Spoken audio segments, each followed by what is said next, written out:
Assalamualaikum warahmatullahi wabarakatuh. Salam guru penggerak. Perkenalkan, saya Triwinarni, calon guru penggerak angkatan 10 dari TK Al-Hidayah Sukabumi, Jebogo, Boyolali. Berikut akan kami tampilkan aksi nyata diseminasi budaya positif modul 1.4.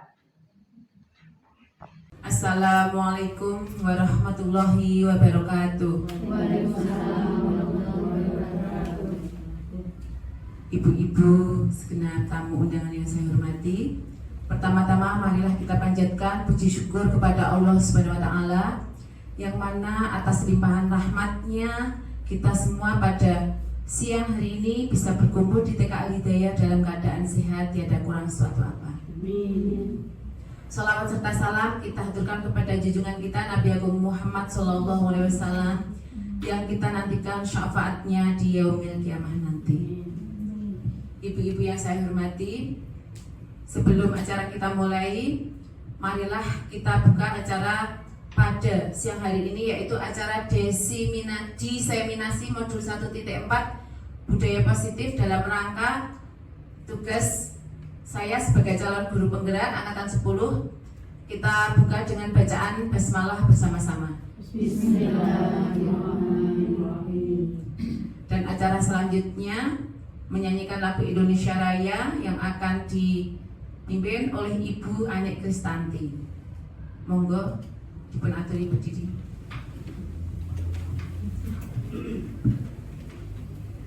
Hiduplah Indonesia Raya, Indonesia tanah airku, tanah tumpah darahku.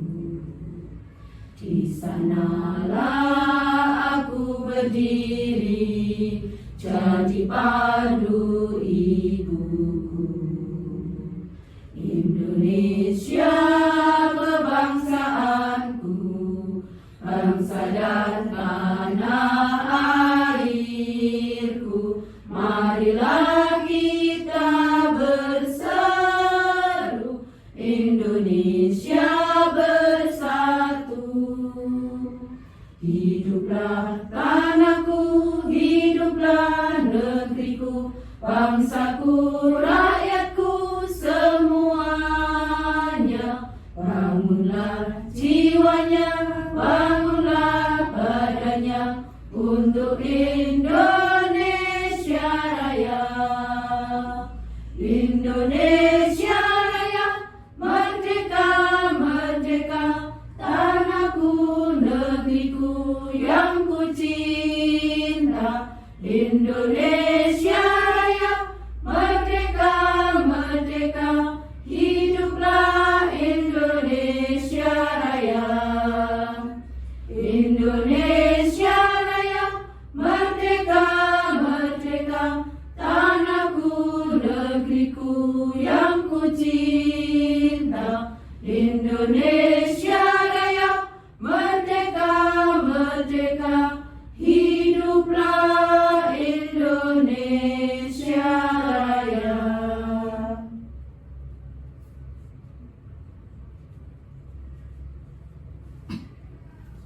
Terima kasih. Dipersilakan duduk kembali.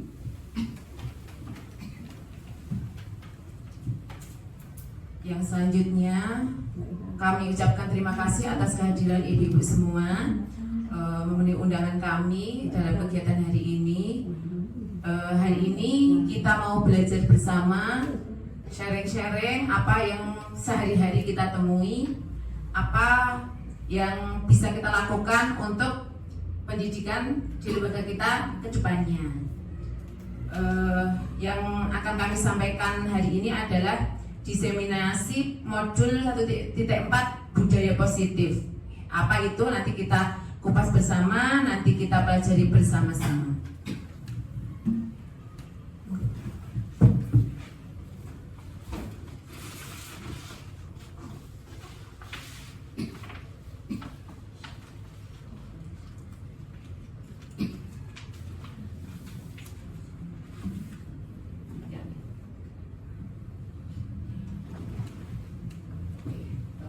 Mohon izin, kami berdiri.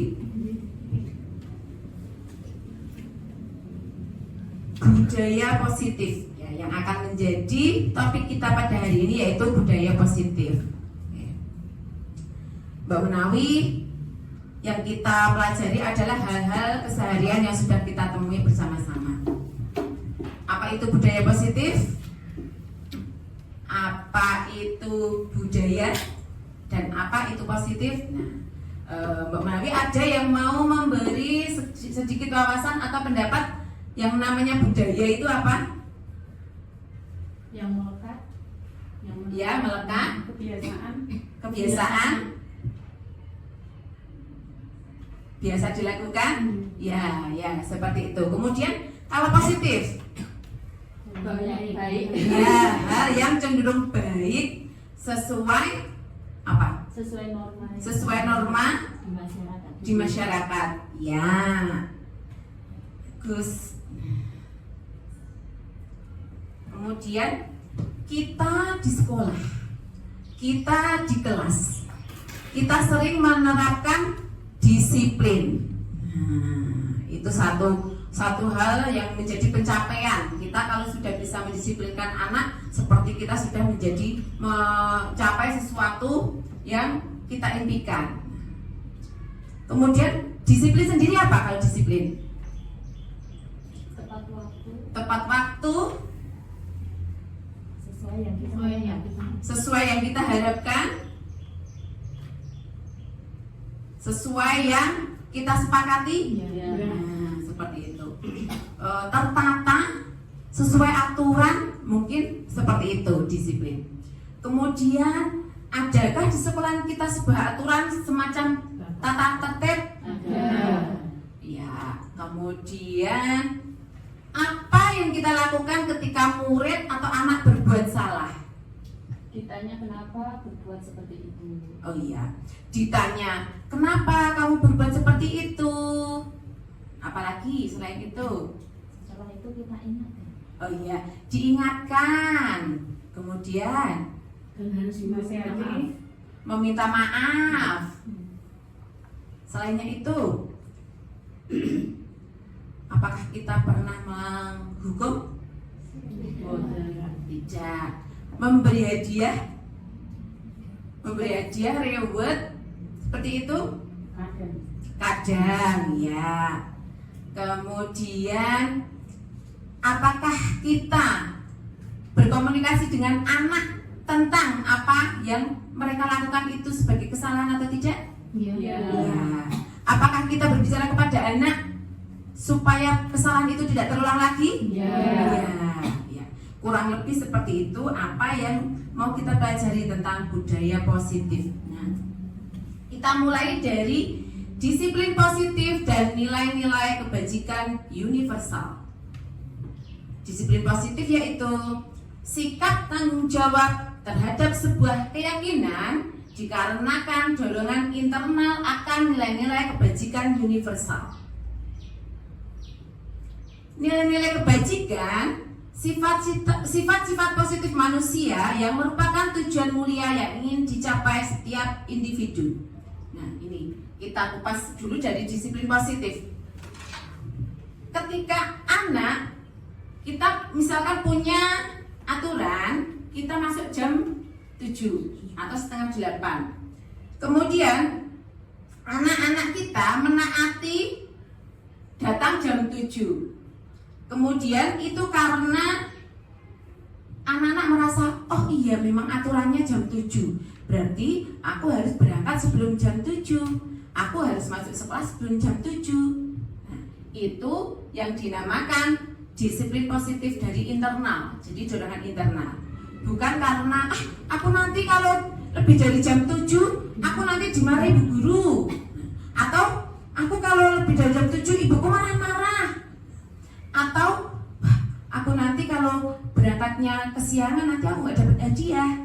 Nah, itu berarti dorongan eksternal. Nah, kalau disiplin positif itu dorongan internal. Jadi kesadaran, oh memang aku kalau berangkat tepat waktu itu aku tidak tergesa-gesa, aku nanti tidak ketinggalan. Nah, itu namanya dorongan internal. Kemudian Kemudian nilai-nilai kebajikan universal. Sebagai contoh, kalau kita bersepeda, kita menggunakan helm. Nah, tujuannya untuk apa? Keamanan, keselamatan. Ya. Kemudian kalau kita cuci tangan, memakai masker, atau gosok gigi, seperti itu tujuannya apa? Untuk kesehatan. Kemudian kalau kita tidak mengambil milik orang lain, menemukan barang tapi kita tidak berani mengambil, seperti itu nilai apa? Keagamaan, kejujuran. Nah, seperti itu. Itu nilai-nilai seperti itu adalah nilai-nilai kebajikan universal. Jadi mau di negara Indonesia, mau di negara Malaysia, hal seperti itu diyakini bahwa itu baik. Memang berhelm itu supaya selamat, kemudian gosok gigi, mencuci tangan itu supaya sehat. Nah, itu adalah nilai-nilai universal yang diyakini bahwa itu adalah sesuatu yang ingin dicapai setiap individu. Itu namanya nilai-nilai kebajikan universal. Nilai-nilai kebajikan universal yang lain pastinya banyak sekali di sekitar kita. Mungkin bisa dicontohkan kejujuran tadi. Kemudian apalagi? Yang semua orang meyakini bahwa itu memang hal baik. Tolong menolong. Mengembalikan sesuatu pada tempatnya. Iya, mengembalikan sesuatu pada tempatnya. Nah, di sini yang akan kita jadikan sebagai kebajikan universal, karena kita di Indonesia pendidikan kita adalah kurikulum merdeka, yang mana tujuan akhirnya adalah profil pelajar Pancasila. Nah, itulah nilai kebajikan universal yang kita yakini sebagai tujuan dari tadi pendidikan di Indonesia, di mana nilai-nilai universal tadi sudah dirangkum menjadi satu, akan masuk di profil pelajar Pancasila ini. Misalnya beriman, dimensi beriman, bertakwa kepada Tuhan Yang Maha Esa dan berakhlak mulia. Nah, tadi di sini ada kejujuran tadi, tolong menolong, kemudian rajin beribadah, berdoa, mengucap salam, menjawab salam, kemudian mengasihi sesama, mengasihi makhluk lain, merawat tanaman, ya, seperti itu. Kemudian kalau mandiri, untuk kita di PAUD atau TK, mandiri itu seperti apa? Bisa mengumpulkan barang-barangnya milik sendiri kalau sudah belajar. Betul ya. Itu karena kita di TK, anak-anak yang bisa mengumpulkan mainannya sendiri atau mengerjakan tugasnya sendiri, itu sudah suatu kemandirian. Nah, itu kebajikan universal sebagai keyakinan kita dalam pendidikan Indonesia. Nah, kemudian bernalar kritis. Nah, kalau anak TK seperti apa bernalar kritis? Rasa ingin tahunya tinggi. Iya. Terus bertanya dengan bahasa-bahasa yang apa ya, istilahnya tuh pintar banget gitu. Ngejar gitu ya. Ngejar gitu. Ya. Dijawab ini tanya lagi sampai bu gurunya kelimpungan. Ini jawab begitu, seperti itu. Ya, itu adalah salah satu nilai bernalar kritis. Anak kok banyak tanya, anak kok nggak berhenti bercerita, ini kok bu gurunya seperti diwawancara. Nah, itu salah satu juga yang harus kita kembangkan dan harus kita wujudkan bersama. Nah, berkebinekaan global. Kalau di TK seperti apa contohnya? Mulai berkembang rasa cinta kepada negara mungkin. Oh ya, bisa. Ada ya. Kemudian mungkin kita tidak terlalu bineka yang luas karena kita lingkupnya pasti kecil ya TK ya. Menghargai perbedaan. Nah, oh temanku rambutnya keriting, aku lurus. Nah, oh kulit temanku, Warna kulit. iya warna kulit. Nah, tidak membandingkan, tapi dia tetap berteman. Itu sudah Kemudian kurus. kemudian kurus, ya. Dan ini mungkin di sini ada rawan-rawan bullying ya. Ya. Ya, nah di situ di mana kita sebagai guru kita harus bisa menuntun anak bahwa kebinekaan itu sesuatu yang universal. Semua orang itu, semua makhluk itu berbeda, tidak ada yang sama. Nah itu yang kita tekankan kepada anak-anak. Kemudian bergotong royong. Beresi mainan bersama-sama. Betul ya, tadi main bersama-sama kemudian diberesi bersama-sama. Hal kecil seperti itu sudah menanamkan gotong royong. Mengambil sampah bareng-bareng. Ya, mengumpulkan sampah bersama-sama, kemudian mengelompokkan sampah bersama-sama, itu sudah termasuk gotong royong. Kreatif? Membuat. Iya. Karya. Ya, sebenarnya kalau kita melihat anak itu kreatifnya bukan main. Balok yang seharusnya dibuat untuk bangunan, mereka ada aja idenya. Nah, iya, iya, itu. Kalau di sini dua balok itu di tok tok tok tok gitu. Kayak apa itu? Reok di sini apa itu? Ada nggak Bu? Ya, gitu. Ya, mereka mengibaratkan itu sebagai mulutnya itu loh. Saling ya, seperti itu. Nah, kemudian mungkin malah dipakai sebagai tembak-tembakan. Ya, kemudian mereka kalau bermain plastisit, nah itu idenya ada aja. Ya, nah itu harus kita hargai.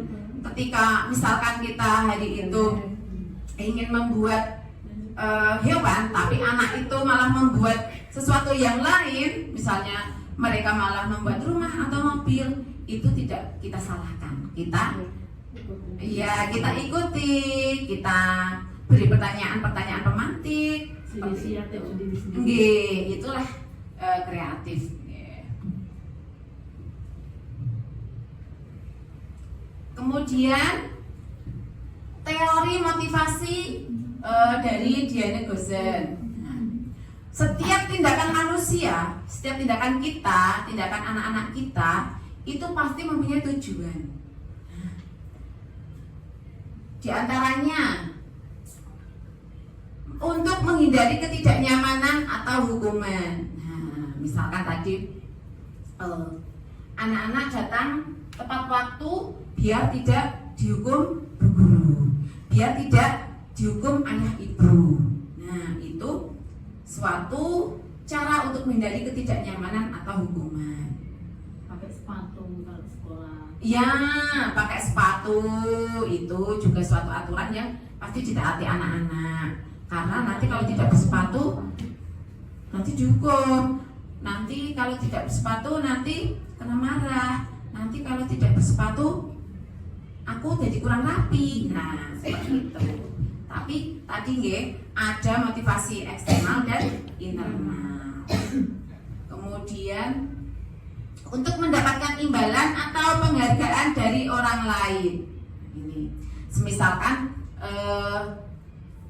kita pada suatu kegiatan, anak-anak nanti yang bisa mengerjakan paling cepat akan mendapat bintang, permen, ya.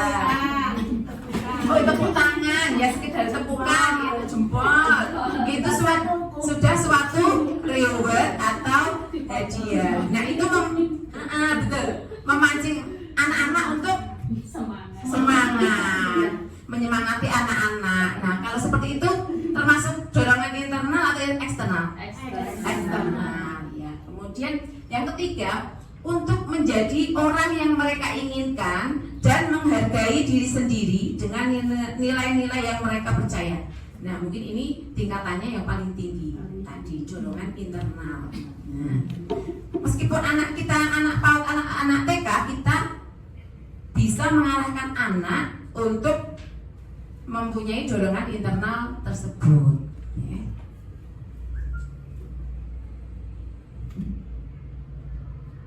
Nah, ini ada sebuah ilustrasi. Budi sudah sampai di sekolah tapi dia lupa membawa topi. Kemudian dia pulang mengambil topi.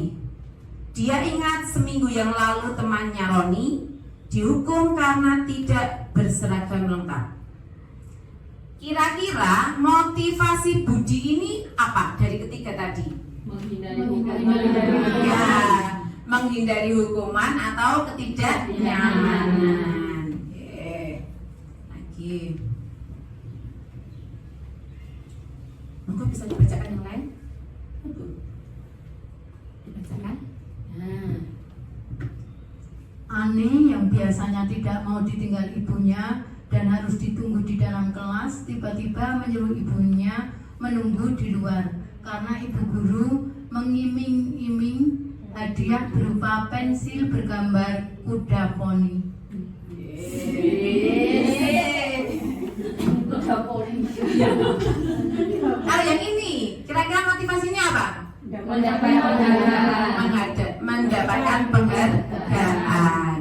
Nah, itu hal yang sering kita temui ya. Ya, dan dilakukan. Dan dilakukan. Ya. Karena setiap hari itu ada saja anak yang tidak mau ditinggal itu. Oh iya. Kita biasa nggih, anak tidak mau ditinggal, anak harus ditunggu. Yang kemarin sudah mayan gitu, sekarang tiba-tiba gitu. Nah, itu sudah kejadian drama sebagai guru setiap hari. Nah, yang ketiga, yang lain.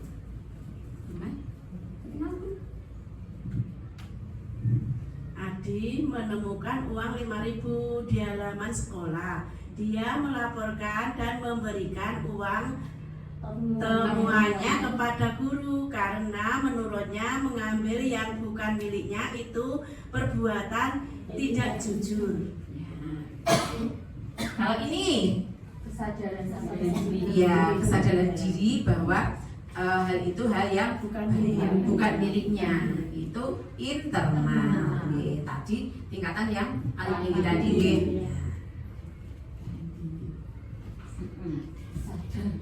Kesadaran sudah jadi dalam diri sendiri. Iya. Anak-anak kecil itu malah jujur, anak-anak kecil itu tidak bisa berbohong. Ya. Hukuman, konsekuensi, dan restitusi. Hukuman bersifat tidak terencana atau tiba-tiba. Anak atau murid tidak tahu apa yang akan terjadi dan tidak dilibatkan. Hukuman bersifat satu arah dari pihak yang memberikan. Ini hukuman. Kita akrab mungkin dengan hukuman. Kalau bukan penerapan sekarang, mungkin dulu zaman dulunya kita. Iya. Betul.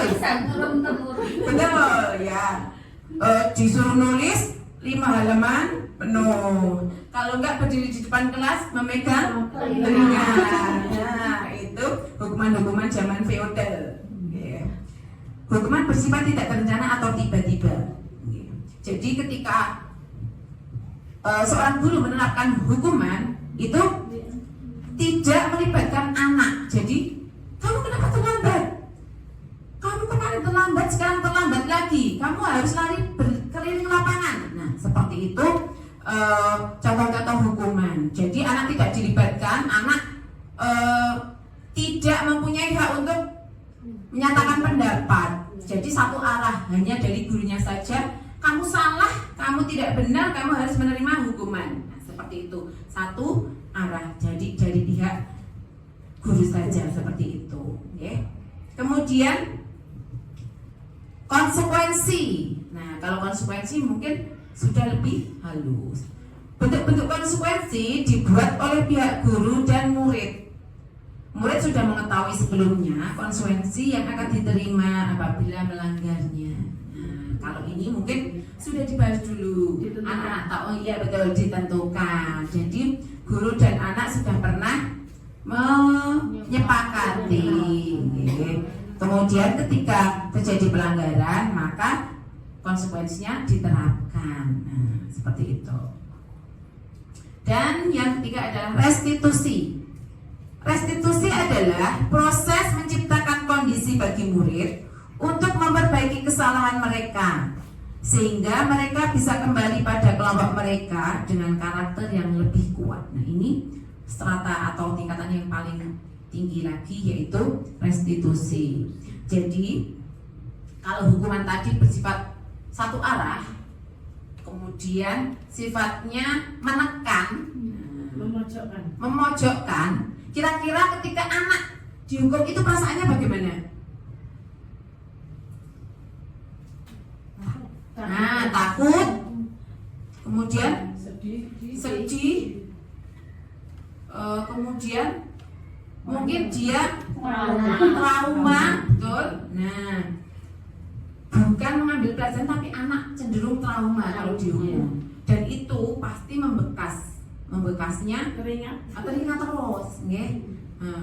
Apalagi di anak TK, SD begitu yang ingatannya masih tajam, masih kuat gitu, akan membekas. Mungkin kita masing-masing kita punya pengalaman dulu pas SD. Rakitung 1 atau 2 pasti ada sesuatu yang membekas ya. Iya. Bu Ani, oh benar-benar kecewa. Nah, kemudian bagaimana perasaan ketika dijawab itu? Kalau lihat guru itu saya penggong Ya, itu namanya trauma. Apakah malu? Malu, nggih. Anak menjadi tertekan, down seperti itu. Dan bisa jadi anak itu mungkin menyimpan dendam. Kemudian mungkin malah anak itu tidak tertanam, aku akan mentaati, tidak. Bisa jadi anak itu jadi pemberontak. Nah, misalkan dalam karena kemarahan. Nah, karena kemarahannya mendapat perlakuan hukuman tadi. Nah, ini pertanyaan lagi. Hukuman atau konsekuensi? Yang pertama, berlari keliling lapangan karena tidak memakai topi saat upacara. Ya. Kemudian mengeringkan meja karena minuman yang ditumpahkan. Konsekuensi. Berdiri satu kaki di depan kelas karena gaduh saat bu guru menjelaskan. Konsekuensi ya, gaduh karena dia membuat gaduh. Itu hukuman ya. Karena bersifat gini, hukuman itu bisa verbal, bisa fisik. Ketika sudah menyangkut fisik, itu bisa dikategorikan sebagai hukuman. Kemudian menulis 5 halaman buku karena tertidur saat pelajaran. Hukuman. Push up 10 kali karena terlambat masuk jam olahraga. Nah, ini kita perlu kita tentang. Ya, konsekuensi karena ini jamnya olahraga. Jadi push up itu kan ada kaitannya dengan olahraga juga. Bukan bersifat menyiksa, tapi push up itu ketika jam olahraga bisa menjadi olahraga.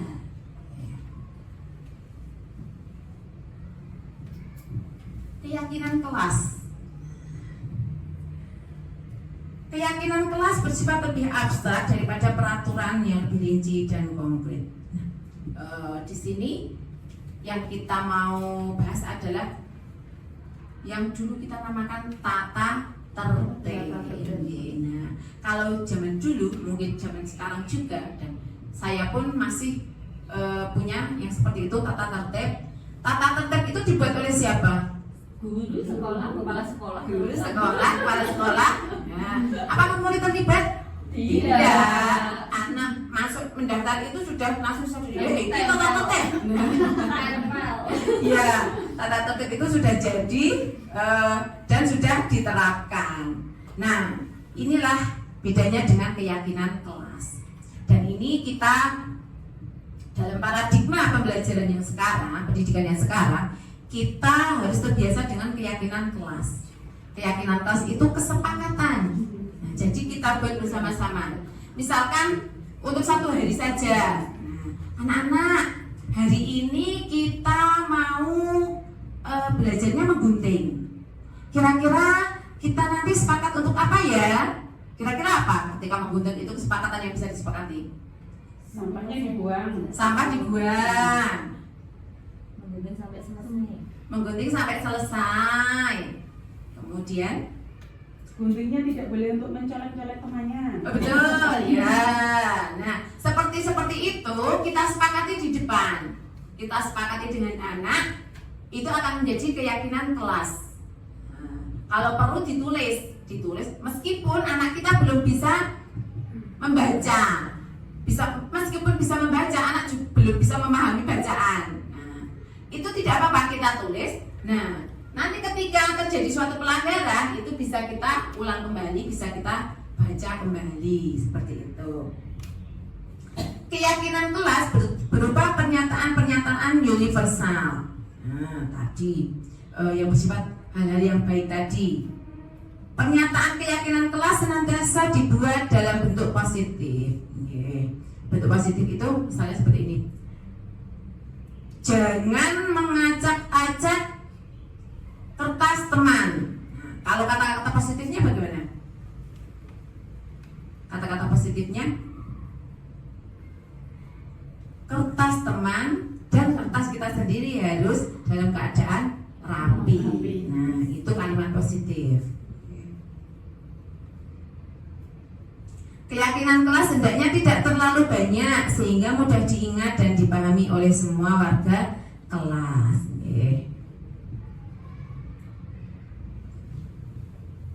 Tidak terlalu banyak. Mungkin hari itu kita menyepakati 3 atau 4 hal, tapi bisa kita terapkan sepanjang hari itu. Itu lebih efektif. Keyakinan kelas sebaiknya sesuatu yang dapat diterapkan di lingkungan tersebut. Ya pastinya, ya ketika pelajaran menggunting, pastinya di kelas itu nanti ada pelajaran menggunting. Jadi bisa diterapkan di situ. Kelas menggunting, tapi kok yang disepakati tidak boleh apa ya? Tidak boleh itu kata-kata yang tidak positif deh. Tadi kan harus kata-kata yang positif. Jadi jangan, tidak boleh itu bukan kalimat positif. Semua warga kelas hendaknya ikut berkontribusi dalam pembuatan keyakinan kelas lewat kegiatan curah pendapat. Nah, di sini juga menggali potensi anak untuk berani mengeluarkan pendapat, inisiatif. Nah, jadi apa yang diyakini itu keluar dari anak, meskipun keluarnya dengan pertanyaan romantis atau kita pancing-pancing gitu, kemudian anak bisa menyepakati. Nah, itu sesuatu yang sudah timbul dari anak.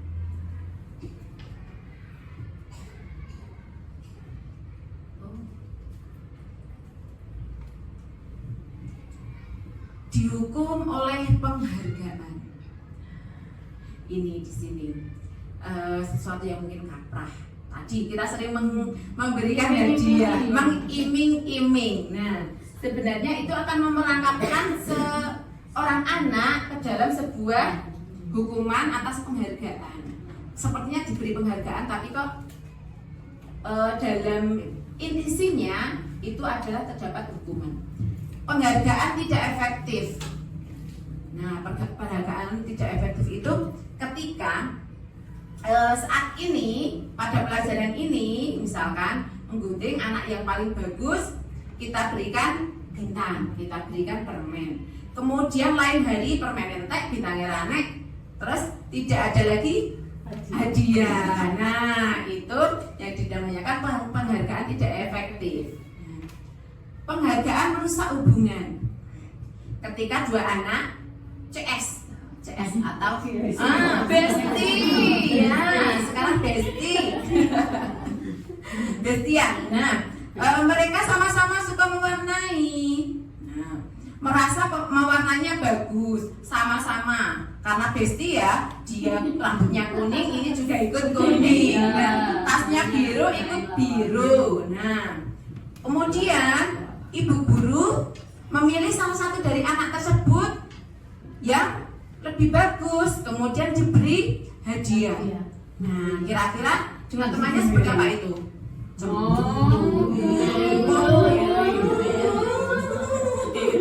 Gitu. Nah, kemudian dengan bestinya bubar. Nah, Tiap hari itu. tiap hari gitu ya. Iya, meskipun nanti cuma berlangsung dalam ya sebentar. Nah, itu kalau bisa perlahan-lahan kita menghindari yang seperti itu. Nanti kedepannya itu tujuan kita ke restitusi tadi yang berupa keyakinan kelas. Itulah yang dinamakan budaya positif. Penghargaan mengurangi ketepatan. Nah, misalnya karena hanya memburu hadiah, semisal yang akan diberi hadiah itu yang paling cepat. Jadi anak tidak orang iya betul. Jadi tidak lagi mengindahkan, oh ini harus tepat, ini harus sesuai, harus bagus. Nah, Itu baru pendapat dia. ya, deh. Mungkin kita punya kriteria sendiri. Selain misalkan tidak menilai kecepatan, tapi menilai ya yang bagus, yang rapi, yang tidak keluar garis, misalnya dalam konteks mewarna. Itu sudah termasuk dalam penghargaan menunjukkan kualitas nggih, ini tadi juga nggih. Penghargaan mematikan kreativitas. Nah, ketika anak pada suatu waktu mendapat penghargaan atau kita sebut sebagai juara satu gitu. Dia membuat kreasi dari kertas lipat tapi bagus sekali dan oleh Bu Guru itu mendapatkan predikat juara satu. Nah, setelah itu anak aku sudah paling juara satu, tidak lagi membuat sesuatu yang kreatif. Meskipun itu juga tidak berlaku semuanya, tapi penghargaan itu bisa mematikan kreativitas. Kemudian ini ke materi selanjutnya. 5 kebutuhan dasar manusia. Selain motivasi tadi, manusia mempunyai kebutuhan dasar. Di antaranya ada 5 kebutuhan dasar, yaitu yang pertama kebutuhan bertahan hidup. Contohnya seperti apa? Makan, minum, sandang pangan. iya sandang pangan, nah seperti itu.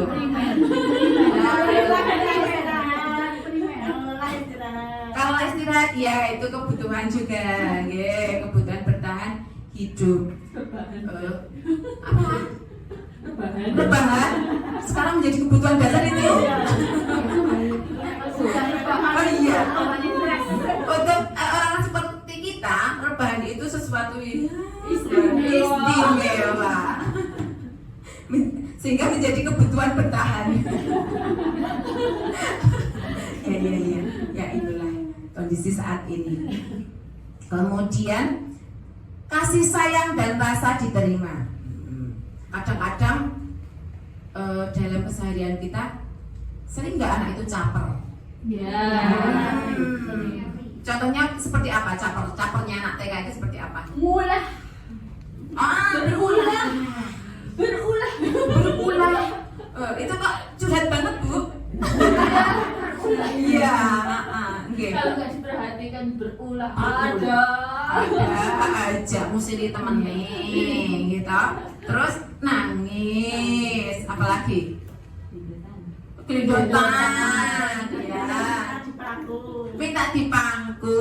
Nah itu kebutuhan dasar manusia. Memang manusia itu butuh rasa sayang. Apa? minta dipangku. Manusia minta dipangku. Iya.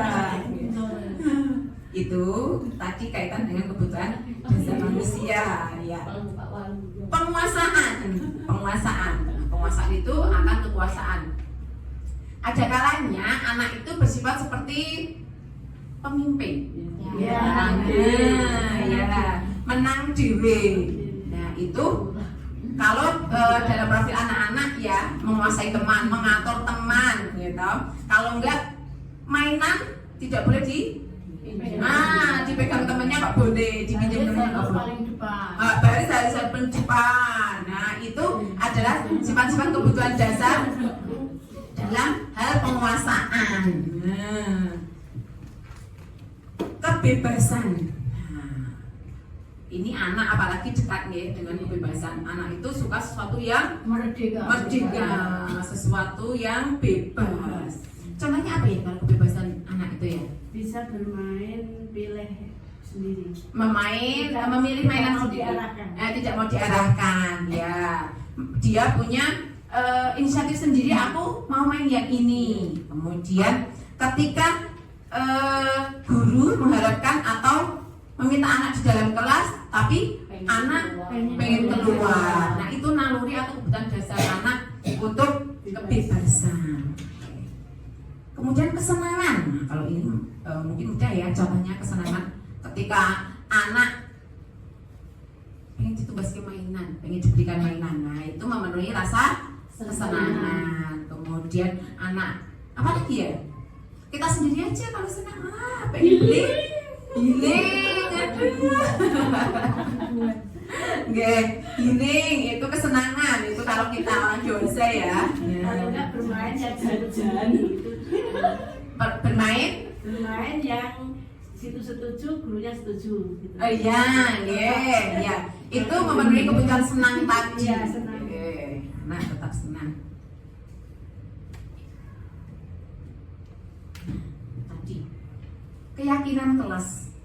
Mengapa keyakinan kelas? Mengapa tidak peraturan kelas saja? Kenapa kira-kira? Ya karena peraturan itu sifatnya mengekang. Peraturan mengekang. Peraturan dibuat untuk dilanggar. Kalau anak anak muda sekarang kan Iya.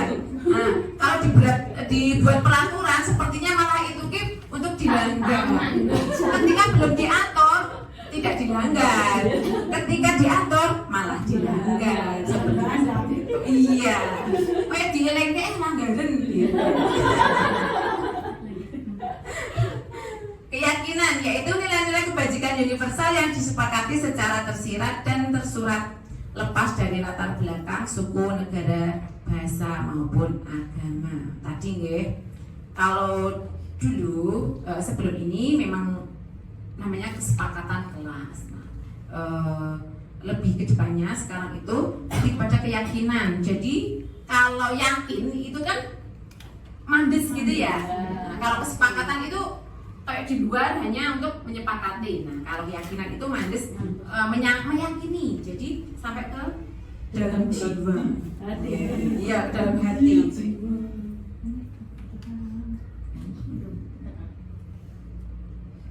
Ini sudah tadi ya, prosedur pembentukan keyakinan sekolah atau kelas.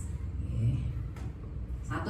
Mempersilahkan warga sekolah atau murid-murid di sekolah atau kelas untuk bercurah pendapat tentang peraturan yang perlu disepakati di sekolah atau kelas. Pernahkah kita, meskipun kita belum mengenal keyakinan kelas, pernahkah kita menerapkan hal seperti itu? belum. Pernah mungkin hal kecil. Ya belum, nggak apa-apa. Ya belum tidak harus kudu, enggak. Hal kecil, oke.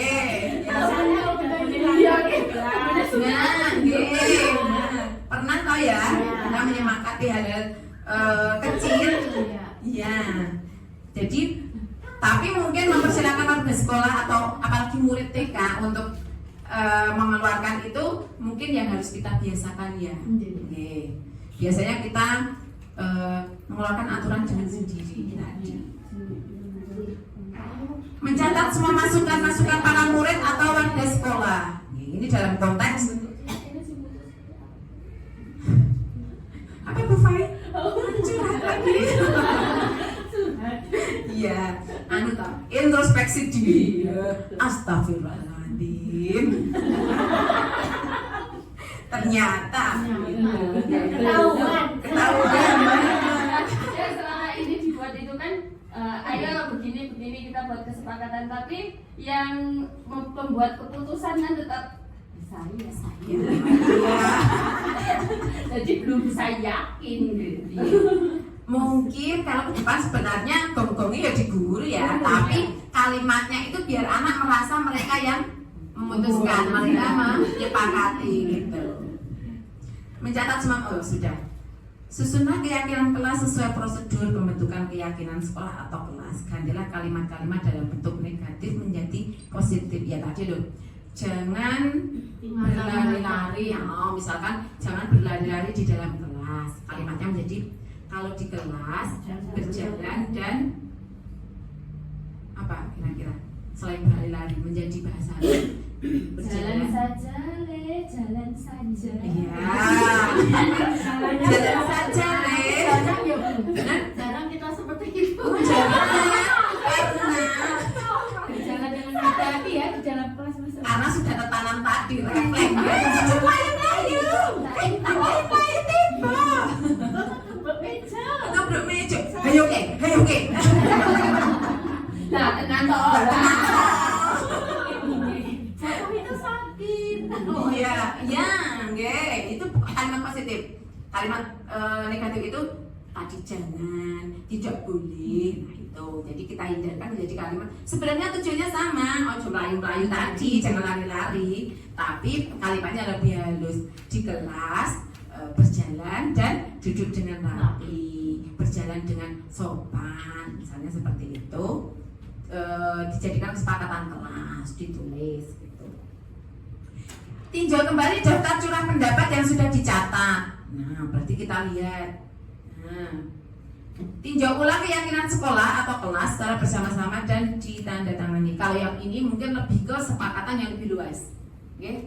Kesepakatan sekolah, kesepakatan dengan orang tua. Nah, itu sudah. Nah, komite betul nggih. Kan mungkin kita di tahun ajaran baru tidak yang neko-neko. Tapi kita memimpikan itu ketika itu terwujud. Nah, itulah dunia berkualitas yang kita inginkan. Tapi ingat itu tentang hal yang positif, nggih.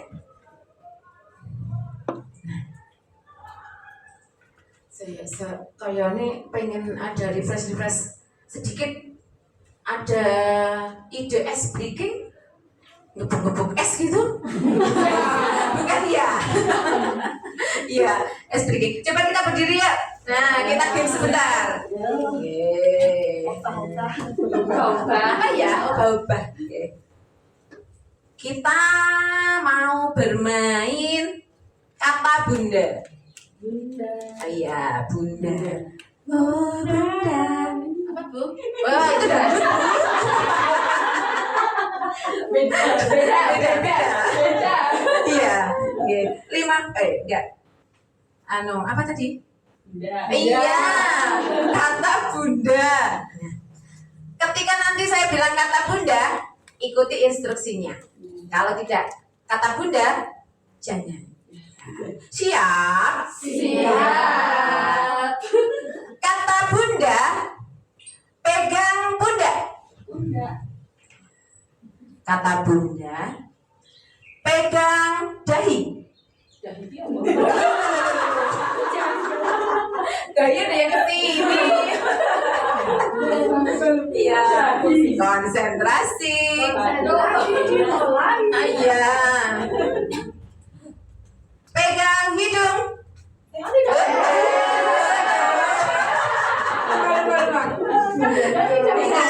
Ingat kata bunda. Nah, konsentrasi. Oke. Kata bunda, pegang pundak temanmu.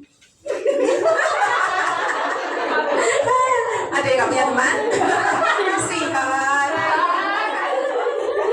Ya. Kata bunda, lompatlah bersama teman.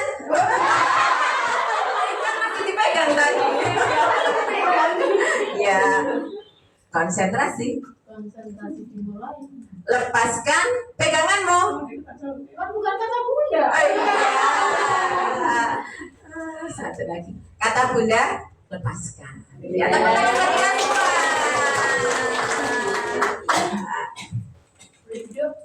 Oh, boleh dong. Bunda boleh. Bunda boleh duduk. Kata bunda, duduk. Oke, sekarang kita kembali. 5 posisi kontrol. Oke. Apa saja itu? 1. penghukum. Ini nanti kita mungkin akan banyak istighfar di sini. Seorang penghukum bisa menggunakan hukuman fisik maupun verbal. Nah, jadi mengata-ngatai tadi nggih. Muni.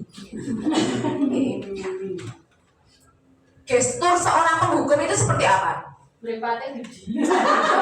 Mata melotot, bicaranya keras, merengut, besemut, jarinya menunjuk-nunjuk. Nah, apa ya? Iya.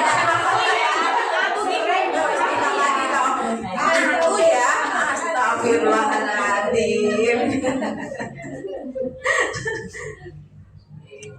Yang kedua, posisi kontrol yang kedua yaitu pembuat rasa bersalah. Pada posisi ini biasanya guru akan bersuara lebih lembut. Pembuat rasa bersalah akan menggunakan keheningan yang membuat orang lain merasa tidak nyaman, bersalah atau rendah diri. Kok kamu gitu toh, Dek? Apa nggak kasihan sama Bu Guru? Bu Guru kecewa loh. Iya. Mana lagi? Oh iya. Ya Allah, Le. Astagfirullahaladzim. Istirahat atau Iya. Kadang-kadang kita Kesel. ya Allah, betul capek. Kenapa kalian seperti itu? Itu saya juga. Iya. Kok rasanya kita seperti mengemis-ngemis? Tapi sekali tinggal. Iya.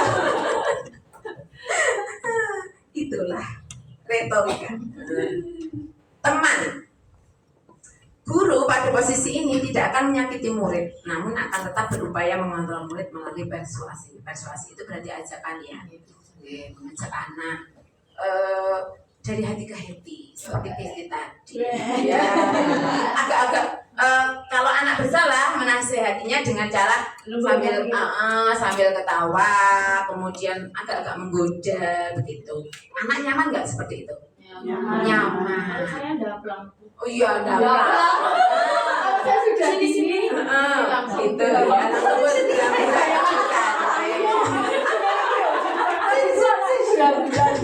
iya. Ini sudah Sudah hafal. Nah, kata-kata saya cuma begini. tata kata-kata. Oh iya. Habis lulus langsung berlarian gitu. Oh iya. Nah, itu juga lagi sebagai teman, anak nyaman gitu. Anak seperti seperti tadi, seperti bestie, seperti mempunyai teman gitu. Nah, di situ persuasi ya tadi mengajak bisa lagi jangan gitu ya, bisa lagi jangan gitu. Ada ngono tanda seperti itu, agak-agak apa ya, mental. Ya seperti kalau kayak temennya. Yang keempat adalah posisi pemantau. Posisi pemantau berdasarkan pada peraturan-peraturan dan konsekuensi. Dengan menggunakan sanksi atau konsekuensi, kita dapat memisahkan hubungan pribadi kita dengan murid. Nah, tadi kalau dengan teman itu kan anak merasa kayak CSDW gitu ya. Tapi kalau dengan pemantau itu akan terasa bahwa aku guru, aku murid, seperti itu.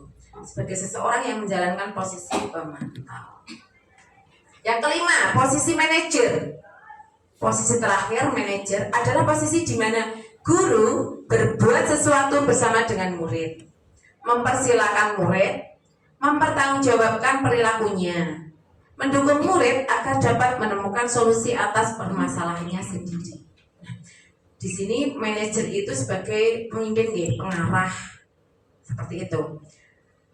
Guru mempersilahkan murid, misalkan anak berbuat salah, biar anak itu mencari sendiri apa toh yang salah, biar anak memutuskan sendiri. Oh iya Bu, aku salah. Terus bagaimana kalau kamu salah? Oh iya, saya harus minta maaf. Tuh misalnya habis menjadi teman atau konflik dengan teman. Jadi memancing anak itu biar menemukan solusi atas permasalahannya sendiri. Jadi internal lagi loh, biar muncul dari dalam anak gagasan sendiri bahwa itu itu hal nggak bagus, itu hal yang tidak baik gitu. Jadi aku tidak boleh melakukannya seperti itu. Oke, ada ilustrasi.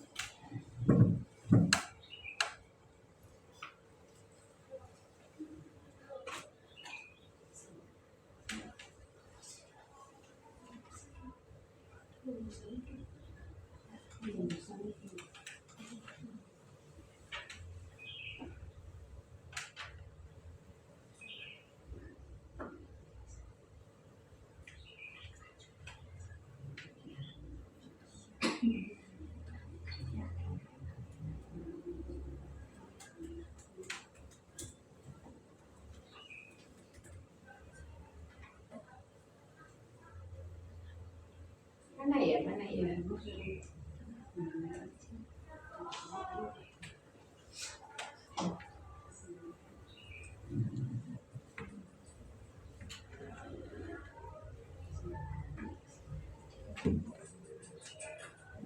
Dengar betul ya?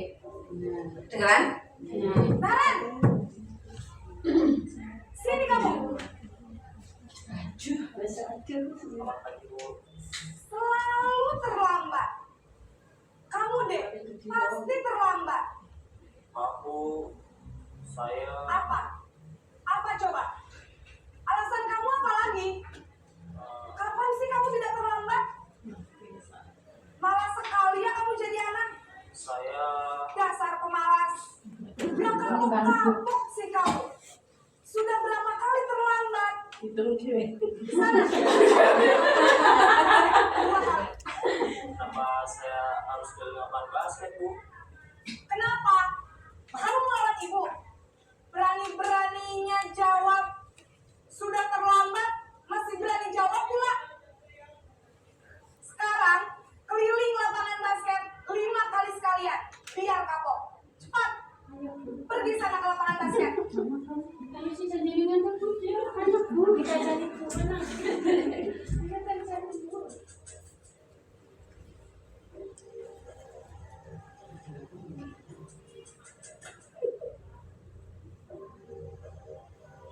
Naren,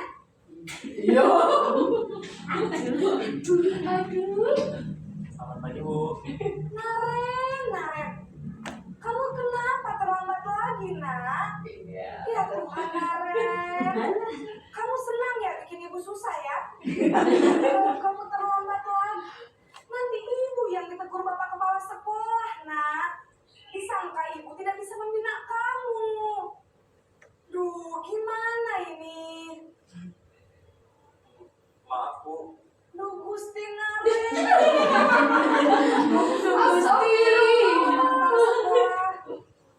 Terus, sekarang ibu harus tulis apa ini di buku absen? Ini kamu sudah sering terlambat loh.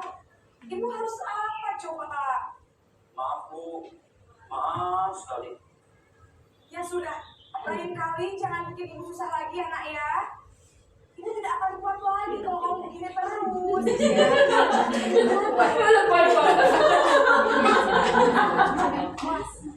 Gitu-gitu. Iya deh.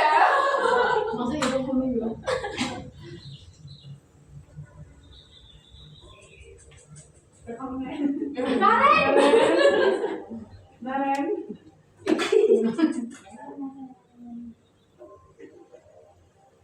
Naren, Aduh. Selamat pagi, Bu. wah sudah jam berapa ini nak? Nah, Sayang. Iya, Bu. Habis ibu saya lupa mengundang saya, Bu. Kamu malah menyalahkan ibu kamu. Kamu bukannya anak yang larinya paling kencang. Kok terlambat sih? Iya, Bu. Saya memang terlambat bangun tadi. Jadi, biarpun saya lari kencang, tetap gak kekejar, Bu. Ya sudah sana. Nanti lain kali larinya lebih.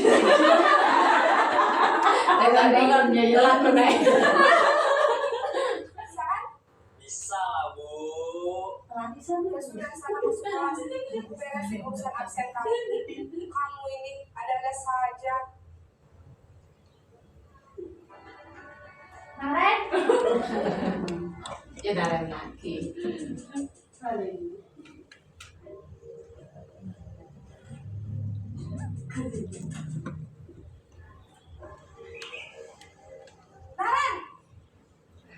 Aduh. Selamat pagi Bu. Naren, apa peraturan sekolah kita tentang jam berapa kita harus masuk sekolah, nak? Kita harus di sekolah jam 7 Bu. Iya betul, sekarang sudah jam 7.20. Naren sudah tahu konsekuensinya jika terlambat hadir.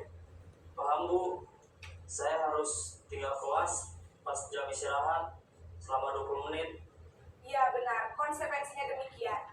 Jadi nanti jam 9.30 pas istirahat, kamu harus tinggal di kelas, kerjakan tugas tambahan untuk ketertinggalan kamu, ya?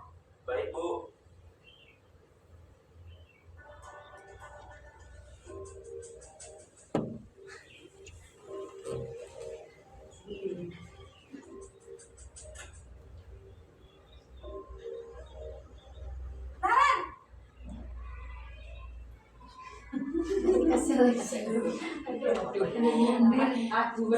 Naren, Aduh. Maaf Bu, saya terlambat. iya sekolah masuknya jam 7, sekarang sudah jam 7.20. Jadi sekarang bagaimana ini Naren? Maaf Bu, saya lupa setel alarm saya semalam. Baiklah, menurut kamu, keyakinan sekolah yang mana yang perlu kamu tingkatkan? Menghargai diri sendiri dan orang lain mungkin ya Bu. Setuju. Jadi, apakah Naren meyakini prinsip saling menghormati tersebut? Iya Bu, saya meyakininya. Apakah Naren bersedia memperbaiki masalah keterlambatan ini? Bersedia Bu. Bagaimana kamu akan perbaiki masalah keterlambatan ini? Saya akan coba untuk tidak lupa menyetel alarm saya Bu. Baik, kalau Naren lupa menyetel alarm di rumah, ada orang yang kira-kira bisa bantu mengingatkan tidak? Ada Bu, kakak saya, Kak Emma. Ada lagi selain Kak Emma? Selain Kak Emma, ada ibu saya. Baik, jadi yang mengingatkan Naren adalah Kak Emma dan ibu kamu ya? Kira-kira akan mulai start alarm kapan nih Naren? Setelah pulang sekolah, akan segera saya lakukan. Baik, jadi Naren akan setel alarm untuk bangun besok pagi dan akan diingatkan oleh kakak dan ibunda Naren ya. Ada lagi yang mungkin perlu dilakukan Naren agar tidak terlambat bangun lagi. Tidak ada Bu. Baik Naren, terima kasih untuk kerjasama kamu. Sekarang kamu perlu kembali ke kelas untuk belajar. Baik Bu, terima kasih. Itulah tadi ilustrasi dari 5 posisi kontrol. Apa saja tadi?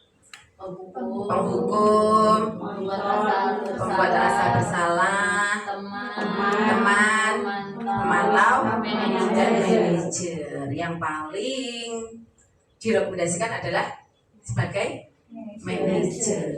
Bagaimana biar apa? Paling susah. Paling susah. Betul. Itu harus ngelus-ngelus ini. Bagaimana cara biar terjadi tadi menjadi manajer, kontrol menjadi manajer? Ada yang namanya segitiga restitusi. Apa ya? Segitiga restitusi adalah cara untuk mengembalikan anak kepada keyakinan kelasnya, keyakinan akan nilai-nilai kebajikan seperti itu. Nah, ada 3 langkah. Yang pertama yaitu stabilkan identitas. Identitas itu seperti apa? Kalau kita emosi atau anak emosi, kira-kira orang emosi itu bisa berpikir logis tidak? Tidak, ya. Jadi yang ada dalam dirinya hanya meluapkan emosi tersebut, baik emosi mau menangis atau emosi mau marah seperti itu. Dan kita pun juga. Lah itu berarti ketika terjadi anak salah, kita harus menstabilkan identitas anak biar stabil lagi, tidak pengen marah atau tidak ingin nangis atau tidak ketakutan. Nah itu yang harus kita stabilkan. Kemudian kedua, validasi tindakan salah seperti tadi dalam ilustrasi tadi. validasi tindakan salahnya, ibu guru tadi mengatakan apa yang kamu yakini dari kelas, dari keyakinan yang kamu nanggung seperti itu tadi. Nah, itu anak mengembalikan ingatannya kepada keyakinan yang sudah disepakati. Jadi anak akan mengakui bahwa itu perbuatannya salah atau menyalahi keyakinan. Nah, kemudian menanyakan keyakinan. Nah, yang ketiga ini adalah mengembalikan lagi. Nah, kalau itu tadi salah, selanjutnya kamu bagaimana? Besok bagaimana biar tidak terulang lagi? Nah, itu adalah langkah yang ketiga. Nah, ini penjabaran dari stabilkan identitas.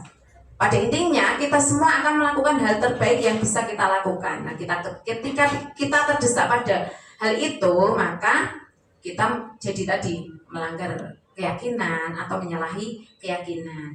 Nah, ketika kita menstabilkan identitas kepada anak, kata-kata yang bisa kita lontarkan adalah seperti berikut.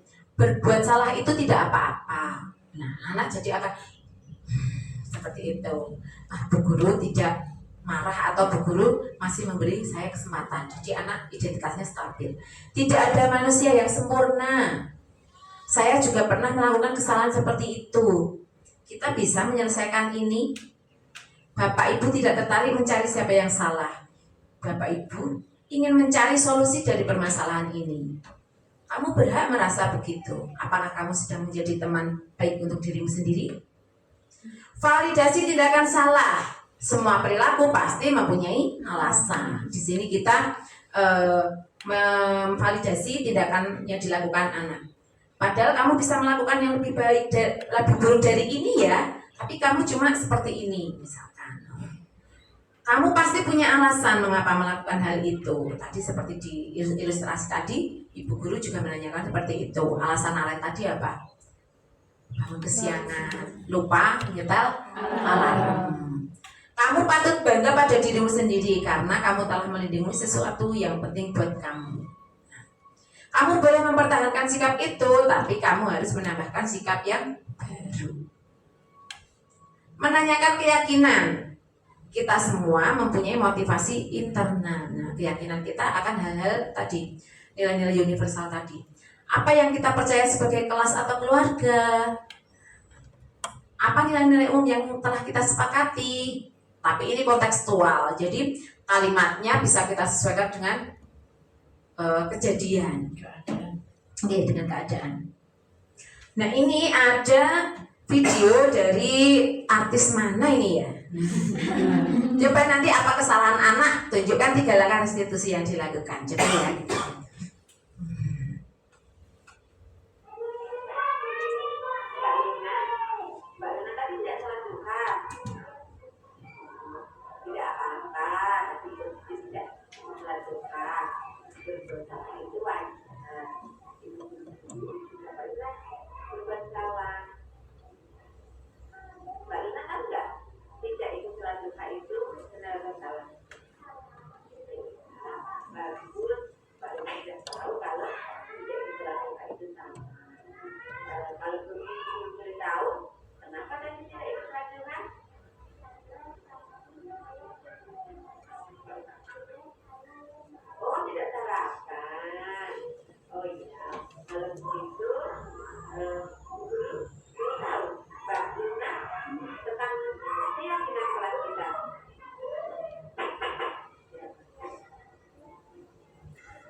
perasaan anak?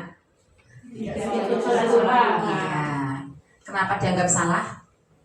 Karena sudah menjadi keyakinan kelas atau keyakinan bersama. 3 langkah restitusi yang dilakukan.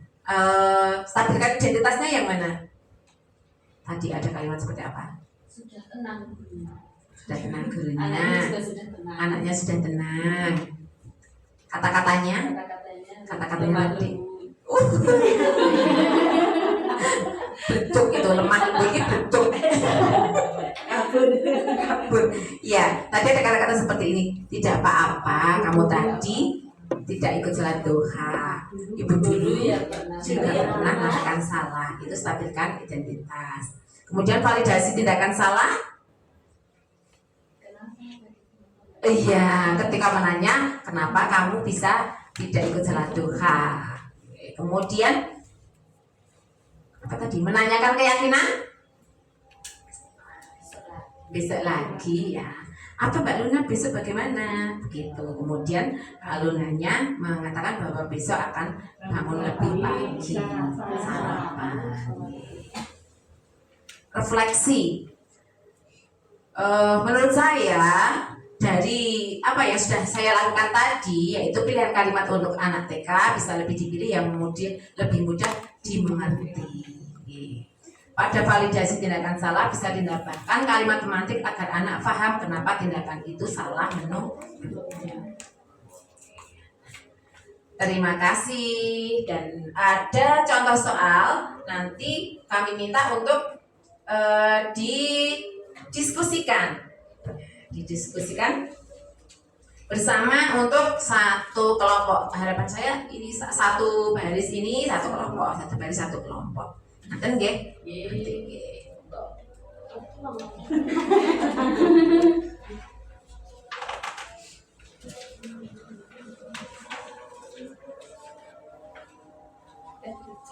Ya. Kayak kasus mengantuk.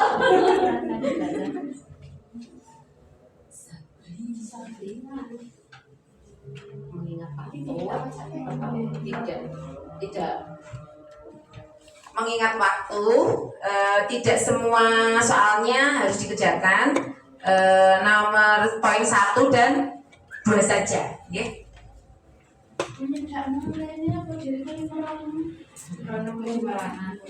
Tuliskan nama kelompok. Ini kelompok 1, kelompok 2, kelompok 3. Begitu saja ya.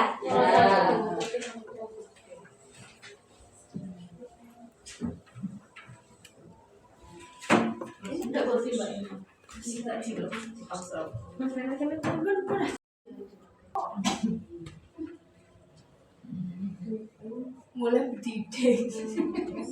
Gue iklan di sekolah Batik Bro. Sudah belum? Sudah. Tidak perlu diri. Oh ya, ini. Diri. Oh ya. Perfect. Enggak. Benar ya. Berarti belajar sungguh-sungguh. Saya sangat semangat, Bu. Karena saya banyak. Nanti presentasi aja. Saya banyak istighfarnya. Karena kita bisa introspeksi diri. Ya. Ada kelompok mana yang mau presentasi ya? Kelompok 2?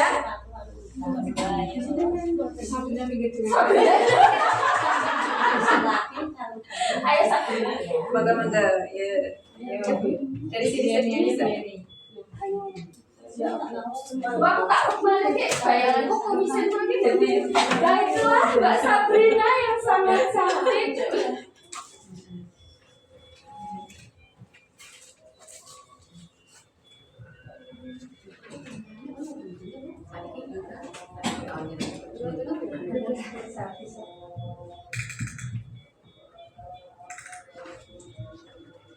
Assalamualaikum warahmatullahi wabarakatuh. Saya mewakili kelompok 2 mau mempresentasikan hasil diskusi kami. Langsung jawabannya nih Bu. Iya, Dalam kasus di atas, sikap posisi apakah yang diambil oleh Bapak Lukman? Kami menjawab Bapak Lukman menjadi penghukum. jelaskan apa indikatornya. Kami menjawab singkat saja, Bu. Ketika Sabrina tidak memakai sepatu warna hitam, Pak Lukman menghukum Sabrina untuk melepas sepatu. Kemudian yang kedua, bila Bapak Lukman mengambil posisi seorang manajer, apa yang akan dikatakannya? Pertanyaan-pertanyaan seperti apakah yang akan diajukan ke Sabrina? Jelaskan. Pak Lukman. Menghayati. Kamu tahu bahwa sepatu yang dipakai di sekolah harus berwarna hitam? Kenapa kamu memakai sepatu warna coklat, sayang? Sabrina.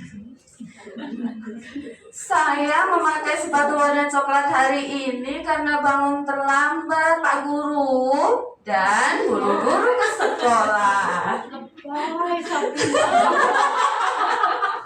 Iya kan, kalau kamu jadi lebay. Pak Lukman, apa yang menyebabkan kamu terlambat bangun? Sabrina, saya tidurnya kemalaman, Pak, dan susah dibangunkan. Pak Lukman, apa yang akan kamu lakukan agar tidak susah dibangunkan? Sabrina, saya akan tidur lebih awal, Pak, agar bisa mudah dibangunkan pagi. Itu stabil sekali. Sukses menstabilkan jadi anak nyaman. Iya. Pak Lukman, baiklah Sabrina, Bapak harap besok kamu bisa menerapkan keyakinan sekolah ya, berupa memakai sepatu warna hitam. Baik Pak, saya minta maaf ya Pak. Besok saya akan menerapkan keyakinan sekolah.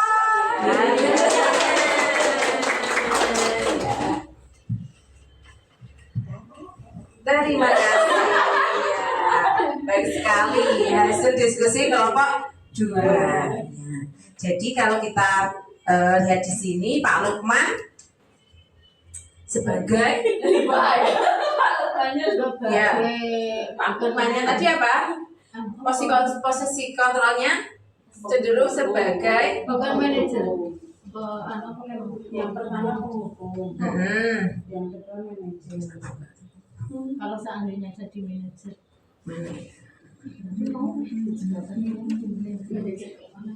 Teman. Ya sudah, soalnya daripada saya kelamaan.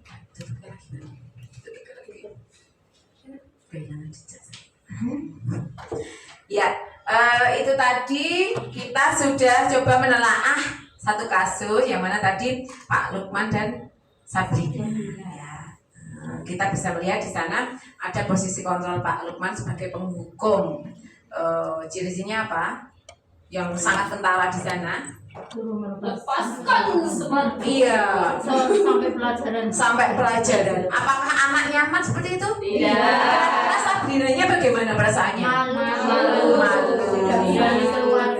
Iya, akan teringat terus ya. Nah, itu kebutuhan anak tadi yang tidak tercover atau yang tidak didapatkan apa? Kasih sayang. Itulah salah satu contoh dari kasus sebagai posisi kontrol Pak Lukman sebagai penghukum. Mungkin itu materi yang bisa saya sampaikan hari ini.